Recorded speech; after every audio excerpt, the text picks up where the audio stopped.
I'm Ann Seymour. I'm the director of the Office for Victims of Crime Oral History Project. I'm Bill Schenck. I'm the prosecuting attorney in a place called Greene County, Ohio, a jurisdiction of about 160,000 people and near Dayton and Cincinnati in the southwestern portion of the state. Happy to be here, Ann. It's nice of you to invite me to participate in this project, and I'll give it my best shot. Great. We're so glad you could be with us today. Bill, why and how and when did you first get involved in the crime victims movement? I graduated from law school at the Ohio State University in Columbus. I was born and raised in Virginia and got a scholarship, went to Ohio State, and the path of this was that when I finished law school, I ended up staying in Ohio. So I didn't really know what I wanted to do or where I wanted to be. And there was a dean at the law school who said, look, you know, I think that you should give trial work a shot. That seems to be something you would be good at. You are not afraid to be on your feet, and you looked to me like trial work. I said, okay, well, we'll try trial work, because I didn't know. And she said, I think the best place for you to go is to a prosecuting attorney's office. You'll get the quickest experience there, and then you can decide whether you want to stay in that field or whatever. Long and short is that I ended up in this little town called Xenia, which is where I live today, some 33 years later. Never been there, didn't know anyone, and applied for this job with this prosecuting attorney who was elected there. And after about 3 or 4 hours of taking me around the county, I thought, gee, this is great. I've got this job and everything's wonderful. Long and short is at the end of the 4 or 5 hours, whatever time that he'd taken me all throughout the county to lunch, he says, well, I'll call you, let you know. About 2 or 3 weeks went by. I'd pretty well given up on it. They were about ready to disconnect my phone. I was broke and had no job. And he calls that very last day and he says, I've offered this job to 8 other people and they've all turned it down. So I guess if you want it, you can have it. You know, that's a true story. Some 33 years later, I'm still in that office, although I was in private practice a while. I was in the public defender office for a while. But the long and short is that I got involved in this movement literally the very first few days that I worked as an assistant prosecuting attorney in this southwestern, moderately rural county. And I'll tell you how it happened. We only had 3 lawyers in this office. Today we have 19. At the time we had 3. And one of my first assignments was to prosecute a preliminary hearing, a very, very brutal rape case. Rape, sodomy, and unlawful restraint. It was a young woman in her 20s who was living with this boyfriend. The boyfriend had a bunch of his buddies over. They were all in the Air Force. Had a bunch of his buddies over. This was in the town of Xenia. There are several small towns in this county, for a card game. And I don't remember now exactly what or how it happened, but the long and short is this card game ended up being literally a multiple rape situation. He and his buddies literally bound and restrained this young woman onto a bed, and they repeatedly sodomized her, raped her, defecated on her. One of the most horrible crimes, one of I could put probably in the top 20 of my career. And they hand me this file about 2 hours before the preliminary hearing. I've never met this lady. I don't even know much about this, and I'm reading this file and I'm going, oh my heaven, what am I going to do here? Well, I go to the municipal courthouse across the street from where my office was, and I find this young woman sitting there, and I suppose that she would be the victim. She's all by herself. Sitting right directly across the hall, no more than 10 feet, are the 4 defendants and some of their buddies. And they are heckling her. And they are taunting her. And I'm looking at this situation, and I am 25 years old, and I am just getting started in my life's work. And I'm thinking, what is wrong with this picture? I've got a rape victim, so she's crying, she's sobbing. She has no idea what to expect. She's been dragged into a court proceeding. She's got some prosecutor kid with his pants, flood pants up above his ankles, representing her interests. So we talk for about 20 minutes, and I try to calm her down. That was just the beginning of this nightmare. We then go into an open courtroom. There are 4 defendants, 4 defense lawyers, and half a dozen of these guys, cronies. She sits alone at the table with me. And there's a cop there with me. Pretty good policeman, too. We put her on the witness stand, and I ask her what has happened, and she is really quite strong and quite eloquent, considering the circumstances, to say the least. But the nightmare comes when the cross-examination starts. There was no shield law. This was 1971. There was no protection. And the judge, a part-time municipal judge, and a good guy, basically sits back there with his robe on, half awake and half asleep. You can believe that. And these guys proceed to surgically impair this young woman, asking her when she first had her first sexual experience, what she did, who it was, where it was. They proceeded over a period. This was an 8-hour preliminary hearing that went on till 10 o'clock at night. They had her on the witness stand for 6+ hours on cross, asking her everything from the color of her toenails to the size of her bra, literally.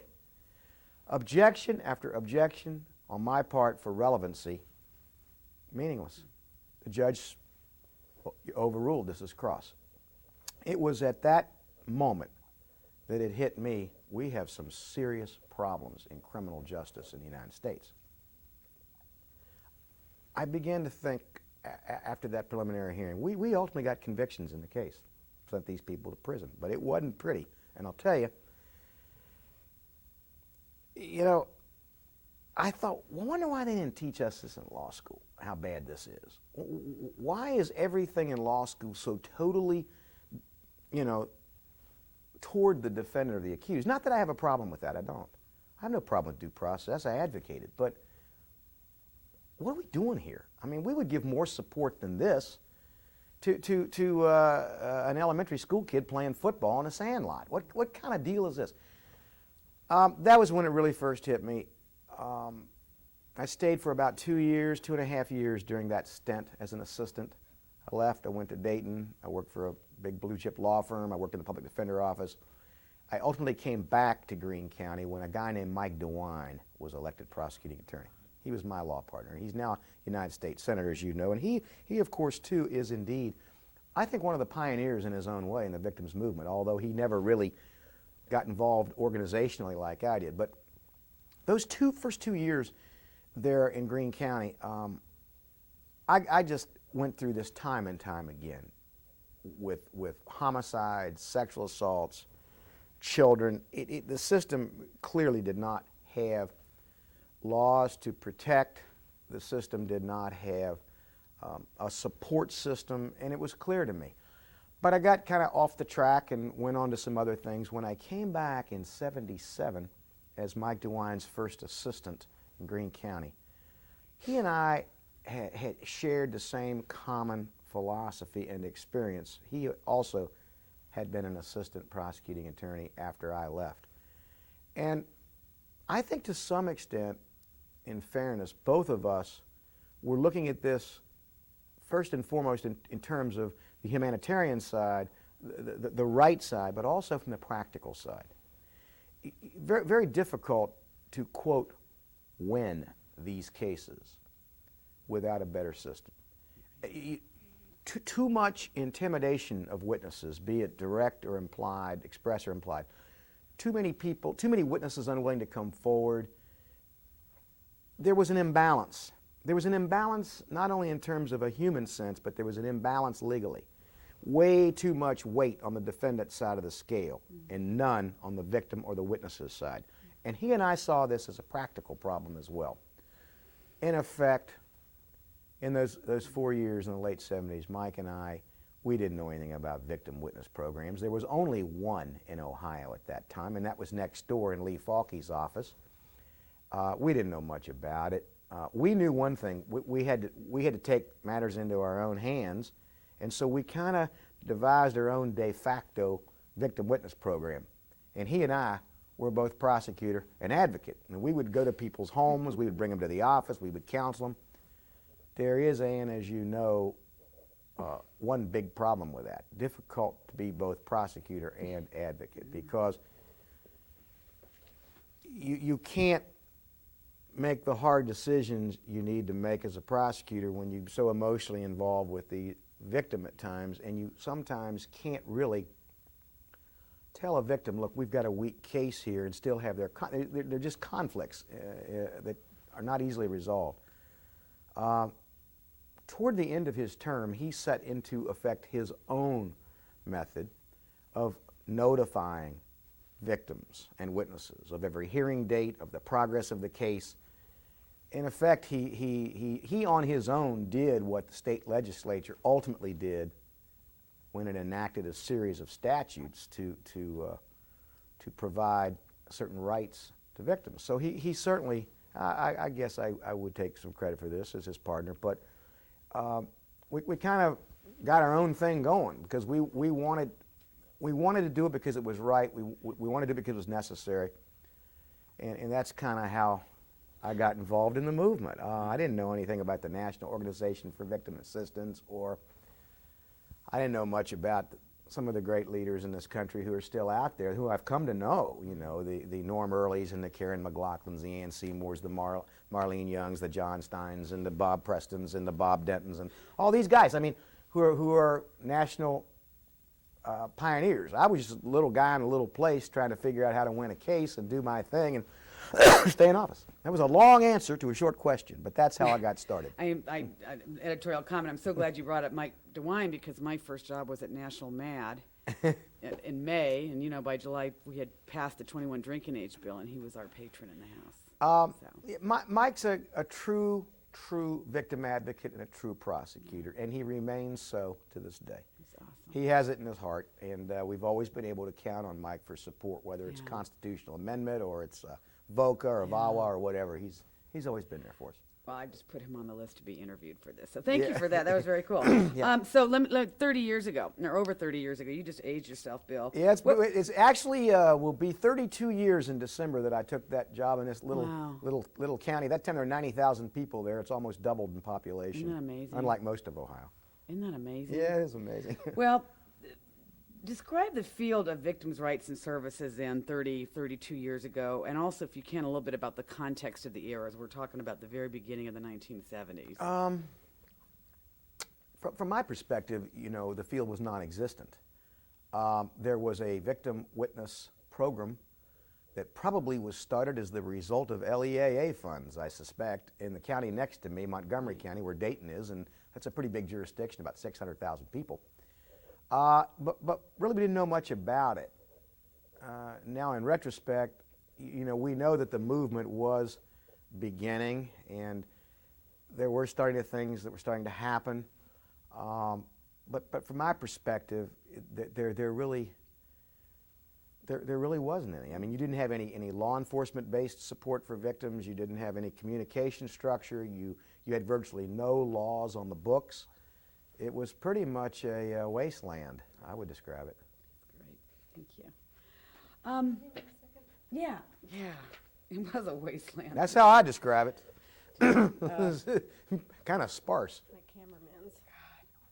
Yeah, that's. See, and I just can't even imagine. You can spray that if you want. It's okay. It'll be better. Okay. I've got it right there. It's funny because my day with Lois Haight, I mean, she and Roland were just telling war stories like there was no tomorrow. And Roland can tell them. oh, he's so funny. He is funny. He's You spray he's that a beautiful first. man. I just love him. He's a great guy. He was my earliest mentor in the field. He and Dr. Dean Kilpatrick. I haven't seen Dean in 10 years. No, Dean hasn't changed a bit. You got it. He's still the smarty pants and still funny. That's great. Perfect. You're the bosses. Whatever you say is good to me. And you touched a little bit on this question, but I'll see if I can change it a little bit. You say when, Steve? We've been waiting. I forgot to tell you. Oh, okay. Bill, what was the greatest challenge that you and your colleagues faced in the earlier days, but you can talk about it today if you want to, in affecting change for crime victims? I think that the question's a very good question, and I think the answer is that the greatest challenge should be the greatest challenges, because there are a number of challenges that remain, and they are virtually the same challenges that we've had from day one. The greatest challenge to victims' rights is inherent in our federal Constitution, because the federal Constitution rightfully and correctly provides for an accusatorial system, a system where you are presumed innocent unless and until proven guilty. It doesn't mean actual innocence, but because of that presumption of innocence, which I support and believe is the only way, it provides certain basic rights of due process to the accused, even to the convicted. Even after conviction, it continues. And it's deep-rooted historically, and now for 200 plus years, it is what is taught in law school. It is what most of us in this country have come to believe and understand. And so when you start balancing against that certain rights and procedural safeguards for witnesses and for crime victims, you naturally are going to get a reaction that infringes on the due process rights of the accused. That infringes on our system.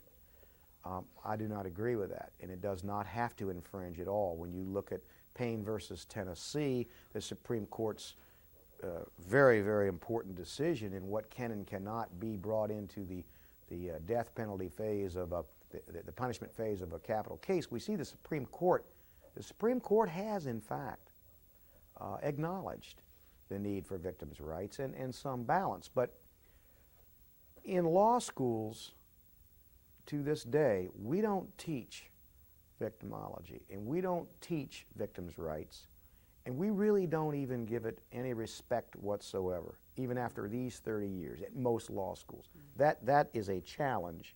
That is a problem. In a more narrow sense, the challenges and problems come from within. Getting judges to be more victim sensitive is actually proven to be more easy than I thought it would be. There was resistance in the early years, but that's changed. Maybe because judges realize that's the lay of the land politically, maybe because they just sense that it's the right thing. But I have found less and less resistance from the courts, and that's been a bright spot. But it's still a challenge. In our jurisdiction, the judges allow our victim advocates to attend all phases, including in-chambers conferences. They are never excluded. So we're very fortunate in our jurisdiction.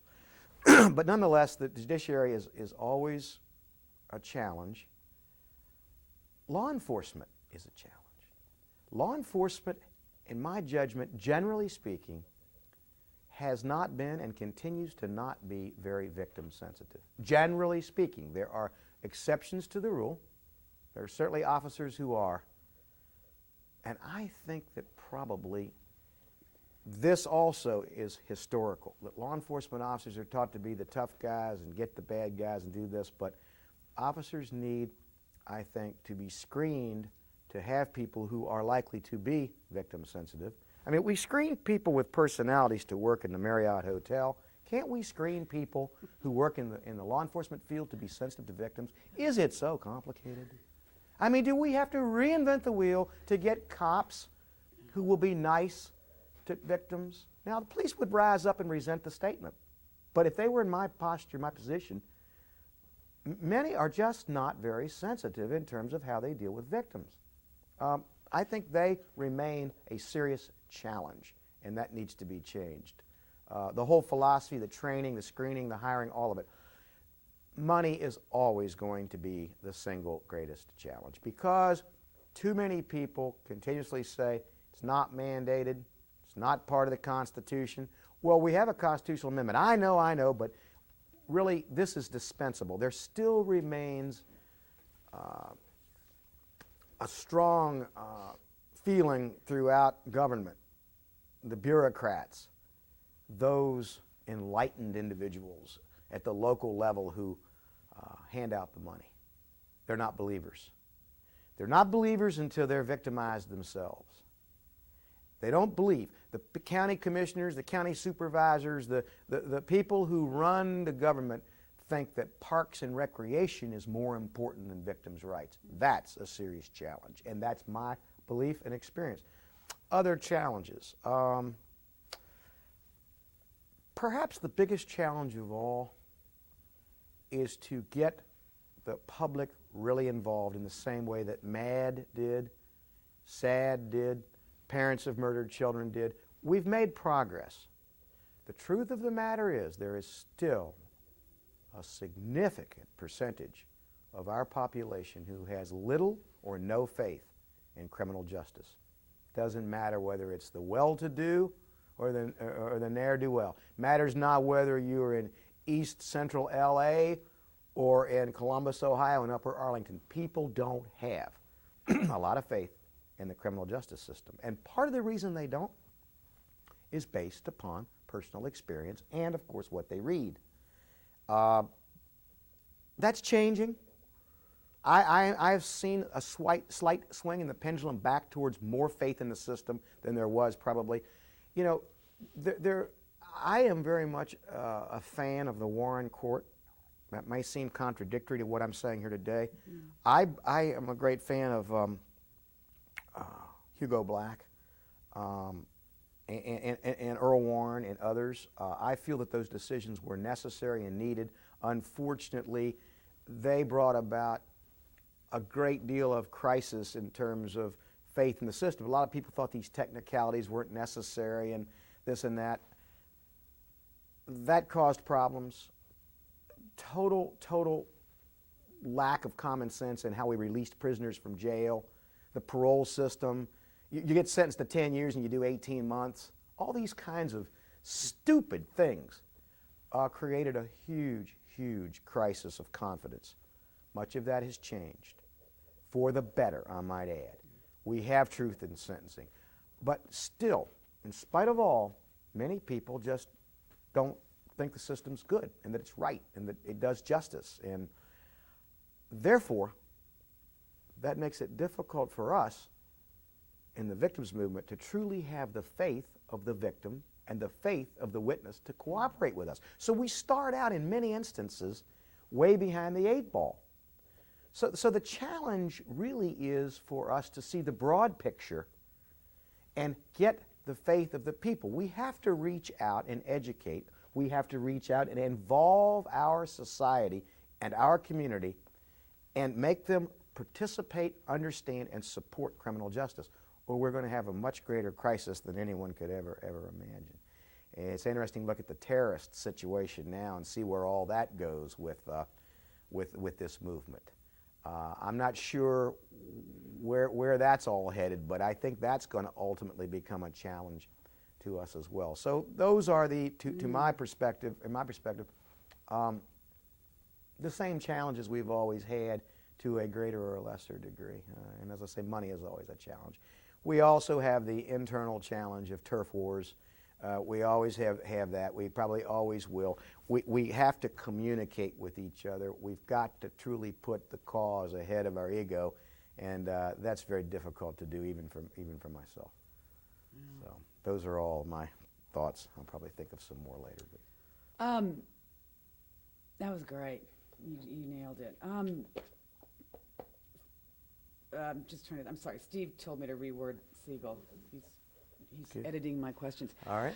Looking at the field over 30 years, and either looking back or kind of looking at today, have we had any failures? Are there any failures that you can think of that have affected our field? I guess failure is a relative term. Have we had any total outright failure? No. Not when you have as many states that have enacted constitutional amendments. We've got a failure in the sense that we've yet been unable to get a federal constitutional amendment. I'm not sure I'd call it a failure. I would call it a work in progress. But up to this point, we have not been successful in accomplishing that. We have not truly been successful yet in getting all segments and sectors of the system to truly, really, from the heart, accept victims' rights. Some have accepted for political necessity. Some have accepted it because they're legally required. But that like civil rights. I mean, truly winning over people's hearts. We haven't failed by any means. We've made progress, but I would prefer to say we've not yet been successful, or we still have a work in progress. We haven't outright failed anywhere. We've really had far more successes than I would have thought we would have, and I think they've been reasonably balanced and restrained against the rights of the accused. We have not been as successful as I would like to have seen us be in terms of reparation or restitution. I won't call it failure, but I think one area that we continue to lag is true enforcement of restitution. We can't just look at the victims movement in terms of sexual assault, murder, physical pain, abduction. We have to realize that when someone's home is broken into and they lose heirlooms, that is devastating and traumatic to them also. Property crimes can be very devastating. All crime is indeed, it unclothes people, it exposes them, it destroys their dignity. It's a total action of disrespect. And it affects a child when her bicycle is stolen. And we need to not get lost in the importance of dealing with all crime victims. And restitution can be helpful. It's not the answer maybe, but we need to really work on that aspect, I think. Be as creative as possible and keep the pressure on these offenders. It's too easy just to kind of say, well, we've got more important things to deal with. In that sense, we need a greater commitment. We need a greater commitment from those who govern, financially and otherwise, to the movement, so we can, in fact, not have to pick and choose which victims we shall service. I mean, and if you want to look at cost analysis, it's a lot less expensive to do it properly and deal with victims than it is not. Because in the long run, if the studies are done and we look at what really happens to people who are victimized, the cost ultimately will rear its ugly head somewhere. So we're far better off, even from a cost standpoint, to properly deal with these issues early on. That's my belief. You're so right. Thank you for bringing up, editorial comment, restitution. Black hole of victims' rights. It is. You're going to have a hard time answering this question because everybody has that. What the heck? Bill, what do you perceive to be the one greatest accomplishment that has promoted victims' rights and victims' needs and victims' issues? I jotted down, when I looked at that question, 4 or 5 thoughts. I feel that the most significant accomplishment or driving force was the passage of the Victims of Crime Act in 1984, because I think that single action by our federal government gave a great deal of credibility to this movement that it badly needed 18 years ago this month. I don't know when it was passed, but I know it was passed in '84. I think that it really is the single most important engine to pull and drive the train in terms of making some money available so even the smallest little rural offices could have some money to do something. And of course that inspired, in Ohio there are 88 counties, and we were the second program in Ohio. Now I think all of the 88, or if not all but 1 or 2, have an actual office dedicated, in principle at least, to victims' rights. So to me, that's the foremost thing. Can I also say, you actually testified? Yeah, Would I you did. mind sharing just a little bit about That that happened experience? because You were a DA then. I was the DA. I got elected to office the first time in 1980. When Mike DeWine left, he went on to the state Senate. He was in the state Senate for 2 years, then he ran for Congress. He was elected. He was in Congress for 10 years. In 1984, he was on the Judiciary Committee of the House of Representatives. And when this legislation was put forward for consideration by both houses of the Congress, he conducted hearings. He was a minority leader. At that time, the House was controlled by the Democratic Party, and he was the minority leader on criminal justice for the subcommittee that was dealing with VOCA, and he and ultimately Peter Rodino, who was chair of Judiciary, invited me to come and testify. I did. I went to Washington and stayed in this hotel there, and that's when I met John Stein, actually, first time, and spent 3 or 4 hours with him talking about my testimony. And I testified, and later on thereafter, of course, it was passed, and at least I had some small part in that. And I think that was a big factor. I think that other very significant accomplishments, if you will, the many states who have enacted through referendum or otherwise a constitutional Victims' Bill of Rights, or an amendment, if you will. As general as these amendments may be, they certainly give stature and credibility to victims' issues and ultimately give some degree of legal standing. We have yet to see what that will be and on what terms. The many fears that the prosecutors have had. You know, we talked about challenges, and I neglected to tell about the challenge we face from within our own prosecutors. It's amazing how many prosecutors and DAs in this country themselves are victim insensitive. Hard to imagine, but absolute fact. Probably a huge plurality are victim insensitive. In my own office, I fight this battle among my 19 lawyers. So the fears of the prosecutors as to what would come from these constitutional amendments has not come to fruition. I doubt that it ever will. I think that the legislation that has been passed has been tremendous in the various states, because that gives you, it puts real teeth into the process. I think that the real great accomplishments are the development, whether they be independent-based, police-based, community-based, as we say, church-based, prosecutor-based, I don't care. The various programs that have come to be throughout this country to support victims' rights is in of itself the greatest accomplishment. And it comes from many things.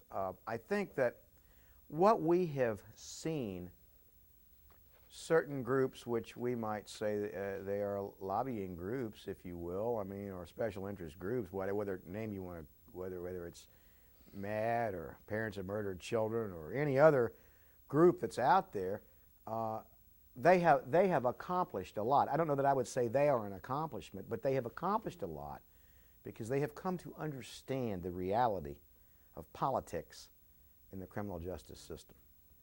And whatever it is, whatever oil we need on the wheel, that's reality until the system, or unless the system changes. So I think there have been a lot of accomplishments. I think that we have truly heightened awareness to an extent that in and of itself it has made people more willing and more trusting to report crime, to cooperate.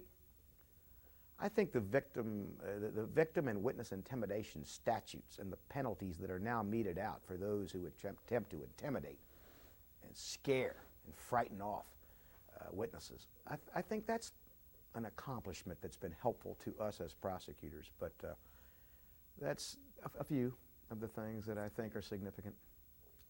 I think VAWA I think it's another important step. I think the domestic violence statutes that are now enacted, the stalking statutes, and more importantly, the seriousness that the courts and police now give domestic violence is a good sign. These are still some of the most difficult cases to prosecute for various reasons, but progress is being made. If we can just get to the point that we can deal with the root cause of domestic violence and the fears that the victims have, I hope that comes. That's a later question, so we'll address that. You got to hook up with Lois on that whole DV thing, because I'll talk to you later about All right. that. She's had some real concerns about people kind of backsliding. Yes, we all do. Yeah. What is needed today, Bill, to continue the growth and also the professionalism of our field? What's needed, and if there's anything missing, Yeah, what do we I think when I looked at that question before I came here, I had several thoughts. One thought I have is that I do think it's important that we have certification processes of some kind in all the states. I mean, you know, to what extent and how extensive? Well, I don't know. We started out with law enforcement and they gave them 100 hours of classes. Now we have all kinds of continuing education classes. When I became a lawyer, we had no continuing legal education, but it is a good thing. I think that it is important that we have people who are trained and certified in this field. Better up to someone than myself to determine just what that should be. I will say that I do believe victim advocates need true training in terms of the law, the Constitution, the history of the movement, its problems, the political aspects of it. To be truly effective at this, at least they have to truly understand the system, how it works, have a better than average grasp of the terminology. I think that these folks probably need some kind of training in counseling of some kind, in psychology. I think that they need probably some degree of training, legal training. I mean, and not law school, of course, but they need some legal training. And frankly, as with many of these professions, we've got to make these salaries competitive enough that we can get the best and the brightest into the field.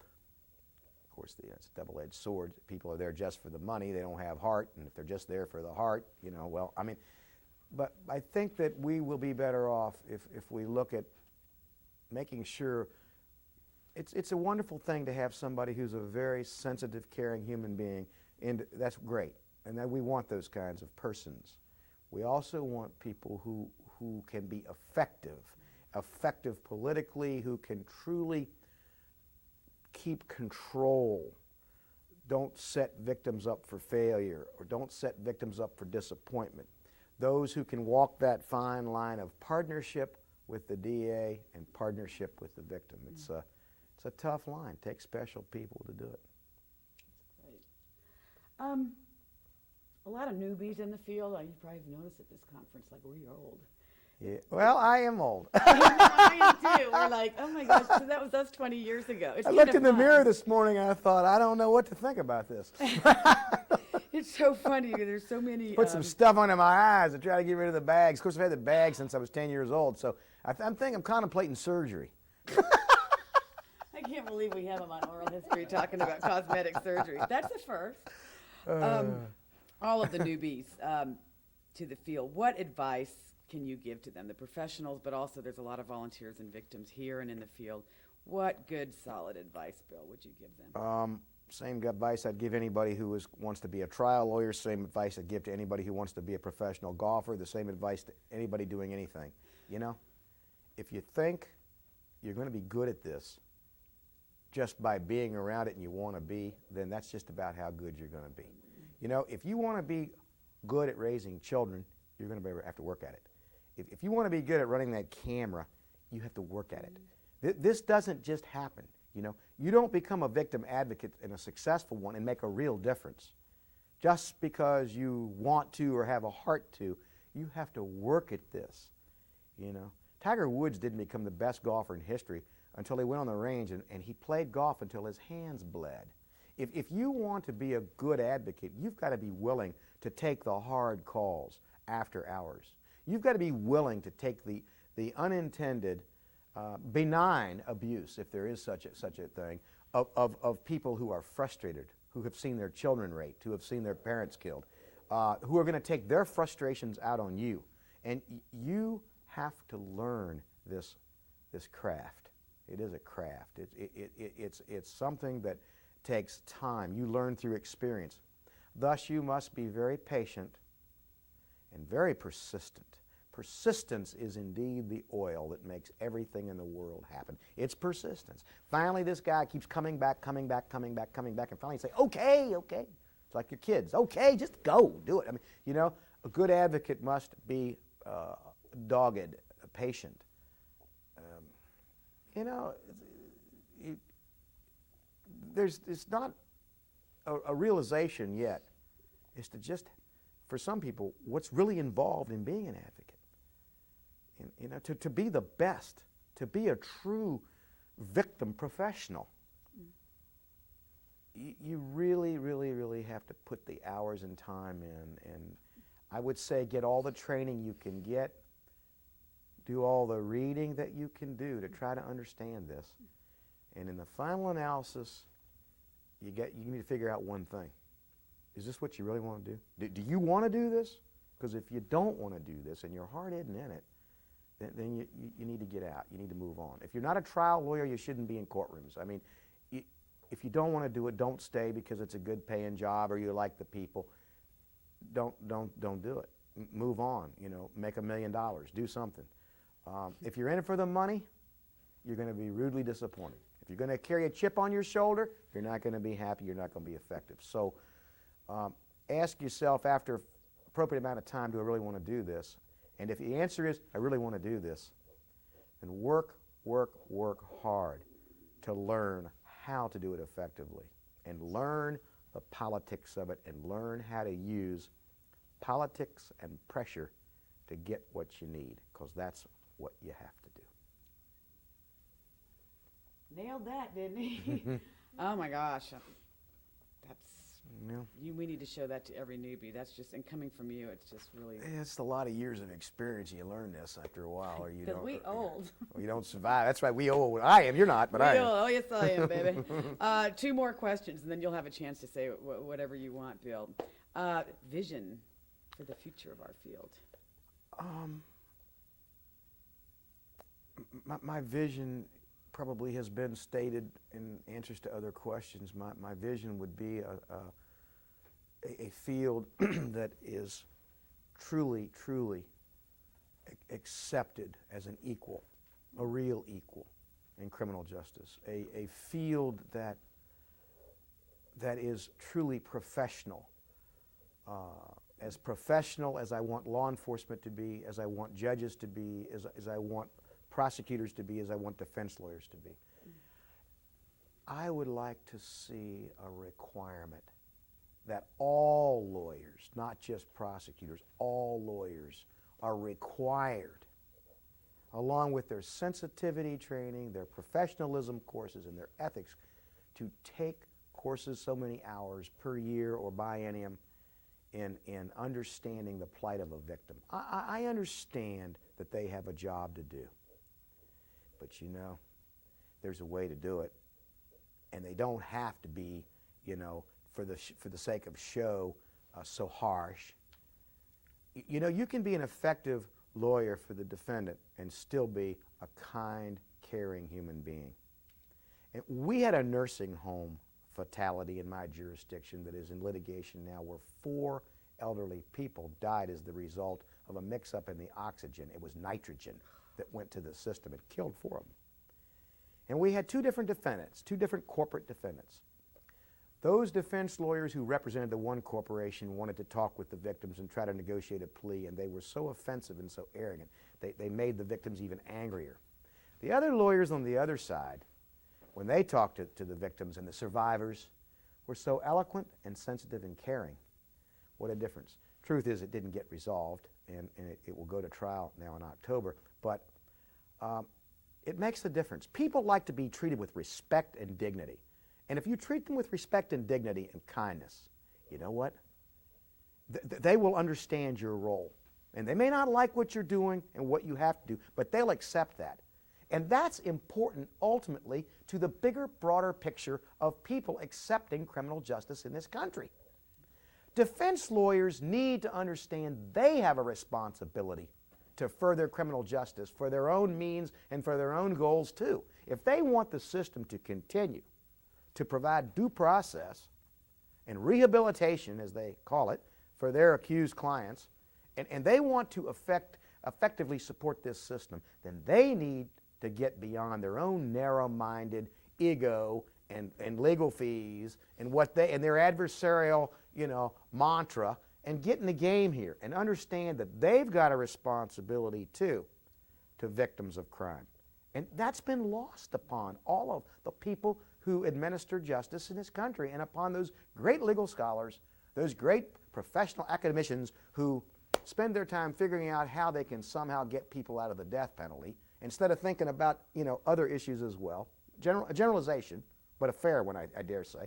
I have a vision of the future that will, in fact, embrace a tent where we all can gather for the sermon, and we all can work toward the common good of society while doing our jobs within an adversarial framework. That would be the promised land that I would see. Is it reality? Time will tell. Great. My last question, Bill. What is your greatest fear for our field for its future? My greatest fear is the same fear I have. I'm a very strong advocate of capital punishment. Will not go there with this. That has very little to do with victims per se. I have my deep-seated reasons after much thought over most of my life about capital punishment, and I'm strongly an advocate of capital punishment, and I think that the system has made a mockery of capital punishment. They put out all this foolishness about all these innocent people. The truth is, there's never, ever yet been put to death any documented case of an innocent person. Not one. Not one. I'll get off that tangent and say, what is my fear? What we've seen is, by well-meaning people who, in my judgment, don't get the broad picture and who exploit the situation, we've seen a backlash. We've seen a backlash against capital punishment. Oh my God, this ungodly fear that we're going to put innocent people to death. I'm sensitive to that, and I care about that. And I make the decision as to whether there's capital punishment. I've prosecuted 4 persons, and they're on death row. And, I've had 25 opportunities, and I've only exercised in a handful of cases. I'm afraid that the same backlash, where does it end after they abolish capital punishment? That's clearly what they want to do. What's next? I suppose that we have to be vigilant that we don't have a backlash against the victims movement.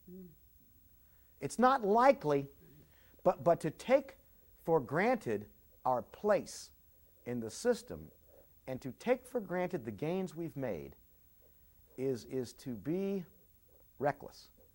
And if I have a fear, that would be the number one, that we may ultimately fall by the wayside with those same persons who, in the name of due process and convicting innocent people, I don't think that will. I do not see that happening. It's not a real good analogy to capital punishment. That's my greatest fear. My second greatest fear is that during economic crisis and hard times economically, the first person to feel the budget axe will be victims programs, victims movement, victims services, etc.